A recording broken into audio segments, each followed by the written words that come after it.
Welcome back. You're still tuned in to News and Views with myself, Salailo Makudere, on Salam Media. The time is 28 minutes past 9 Central African time, and we're going to be switching gears now to a very, very important story.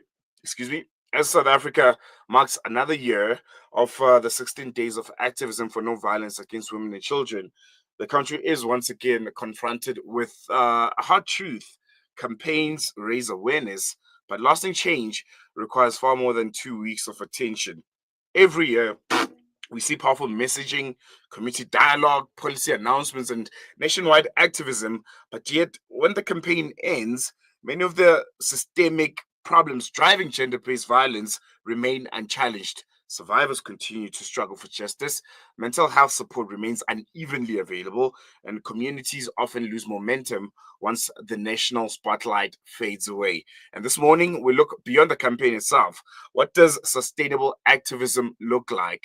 Why does the urgency often disappear by, say, January? And how do we ensure that prevention, support, accountability, and healing, most importantly, continue long after the hashtags stop trending? And to help us unpack this, we're joined by registered counselor at SADAG, Vanishaa Gordhan-Narotam, someone who works directly with survivors, communities, and frontline mental health support systems. Vanishaa, thank you so much for joining us this morning. Really, really appreciate you giving us your time. Thank you so much for having me. I always think it's very important to talk around, mental health and just, giving information and sort of changing that narrative is so important. No, most definitely. And I want to jump right into it. That movement from giving awareness and turning it into action, especially looking at gender-based violence and the 16 days of activism. How can we ensure that the 16 days of activism leads to action beyond the campaign, and it becomes something that's sustainable and that's understood in all communities across South Africa as we continue to deal or try to deal with the scourge and the pandemic of gender-based violence and femicide? I think it's so important to have that change in narrative, right? Having that conversation, having the safe spaces, making sure that we know that these organizations that do talk about it year round, that are, helping survivors, helping children, places like the Tears Foundation. I mean, you can phone them and they have so much information. It's the Teddy Bear Clinic, amongst others. Then you have, various other organizations that are talking around this the whole year through.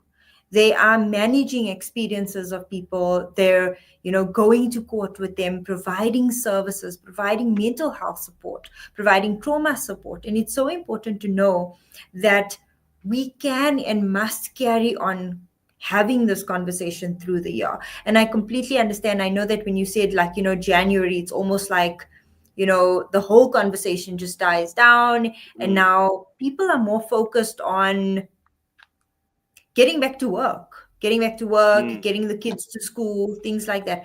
But it's about changing the narrative. So also making children aware of, bad touch, good touch, making children aware of what's going on within their communities, safeguarding them, women and children. Right. And I was only using children as an example because we can give them those skills, right? So it's upskilling all of us. It's having these conversations on regular basis. If we see something on the street, and I know this sounds very out there and very, like fairy tale like, but if you see something going on the street, speak up. Say that something is wrong, because it's often us, this lay people standing on the street and walking around, to say, hey, that's not okay. It's about holding accountability and being responsible as well. I think a lot of the times we get scared to, sort of speak up, and that can be hard as well. So if you don't have anyone to speak up to and you're a bit concerned and you're not sure, go to these organizations. Maybe even call SADAG and find out which is the organization that's closest to you that you can speak to about a situation you might have witnessed, a situation that you might, deem a little bit not good, or is challenging your moral understanding of something or your values. So having these conversations consistently, being consistently aware, is so important. Most definitely. what would you say is, one of the primary reasons why communities seem to fail when it comes to sustaining this kind of activism, year round? I always, when I try to assess it, is the fact that, South Africa is still a very much conservative country. We still find it very, very difficult to, talk about gender-based violence openly within our communities. You'll have, victims of gender-based violence or survivors thereof, not being able to share with those that are around them because there's this stigma that, if you're being sexually assaulted, or, you are dealing with an abusive partner at home, there's almost victim shaming, and that makes it difficult for people to speak out. Would you share that sentiment? I think as a registered counselor, I think it's so important for me to share is that there is a lot of shame when it comes to, victims struggling to come to terms with, was it actually abuse, even just that simple, like that one, like it made me feel bad, I'm not feeling good, I was Mm, injured, I was hurt, whether it be emotionally, physically, or sexually, I'm not feeling well. And there's a lot of shame that comes to sharing that. And a lot of the victims do feel that. And I don't want to use the word victims, but a lot of the survivors feel that shame when they have to talk about their experiences. And I think what the biggest thing is to provide them with these safe spaces, right? To share their experience, to share what's happened. Because often a person will just need to talk to someone. A lot of my clients that come to me, I mean, all they're needing is someone to hear them, to listen to what they've experienced without judgment, without, reshaming them, without re-traumatizing them, but saying that your experience was valid and you're allowed to feel the way you're feeling, and you're allowed to get that help and seek that support that you might need.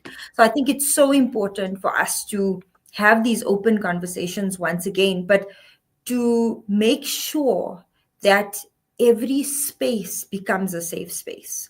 It's mm, often like, when we say, when children struggle at school, say they had a bad experience in school, and I'm not talking about abuse or violence, but say they had like an upsetting day at school, mm, they must feel safe enough to come home and say, our mom, our dad, or to the elder brother or aunt or uncle that, this happened to me, without someone saying to them, oh, you should have been stronger, or you should mm, have been tougher, or you should have responded in this way. Instead of saying, I validate your experience and your emotions and your feelings, maybe mm, let's talk about that. If in the future this happens, what can we do to ensure that you don't feel like this again? And do you see how the change in narrative and the change in tone just changes the whole course of that conversation? mm, no, most definitely. I want to focus on, I think, mental health, and how it can be a pillar of gender-based violence prevention. What role does mental health awareness specifically play when it comes to sustaining this kind of activism and to counter the scourge of gender-based violence? Absolutely. Mental health is probably, and I say this because, of course, I'm like part of SADAG and I've been there for Mm, such a many years. And I also work in mental health, but mental health is the crux of our well being, right? It determines how we act, how we behave, how we see things, the perspective we have in this world. So if we're able to help each and every person to have, and I put this in inverted commas, good mental health, then we're actually aiding society and community as a whole to be able to handle difficult situations in a different way, to handle disappointment in a different way. So we are not resorting to anger and violence and upsetness and disarray and dysfunction, but we're actually trying to aid functionality. mm, I watched this one video and I cannot for the life of me now remember who said it. I'll find it one day, I'm sure again. Is that this I'm sure it was one of the psychiatrists, might have been one of these talks that I listened to, these millions of podcasts, but this this lady, and I feel she's like a psychiatrist, but she mentioned that the key to good mental health is flexibility and the ability to adapt and understand. And I think that forms the core because, say, for example, and I'm going to give you an example here because I mean, my brain works like that, and I'm sure a lot of other people's. But say, for example, you're driving on the road, right? Driving on the road, and someone cuts you off. If you have tendency towards anger and upsetness and you've already had a bad day and everything is going wrong, you are going to react badly. You're going to react badly. You're going to be like swearing and shouting and getting upset. But I look at it on the flip side, right? Is that maybe that person that cut you off is, and I say this all the time, right, to myself as well, is that maybe they're rushing to the hospital or maybe they're rushing somewhere because they need to be somewhere urgently. And that often gives me that understanding to say that, hey, you know what, maybe they're in a bigger hurry than I am. And it's not a personal attack. Do you understand what I'm saying? Like when they cut me off. So now I changes the whole perspective of your reaction. Yes. Absolutely. It changes your entire perspective of how you're even going to behave going forward, right? Because then as you're driving, you're going to be angry with this person, and then you're going to go home and you're going to be angry with everyone else. Very, and very then important. how then do we control those feelings? So it's all about emotional regulation, right? We're all talking about emotional regulation now.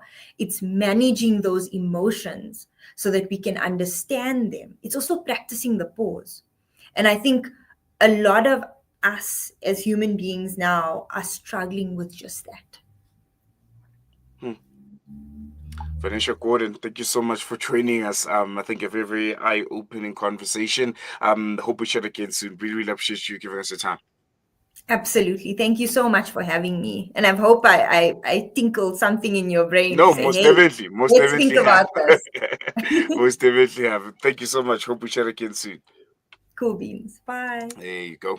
We're going to take a quick break. There's a very, very eye-opening conversation there with Vanishaa, Gordhan-Narotam, registered counsel at SADAG. Yeah, I think the message is quite clear, especially when it comes to gender-based violence, 16 days of activism.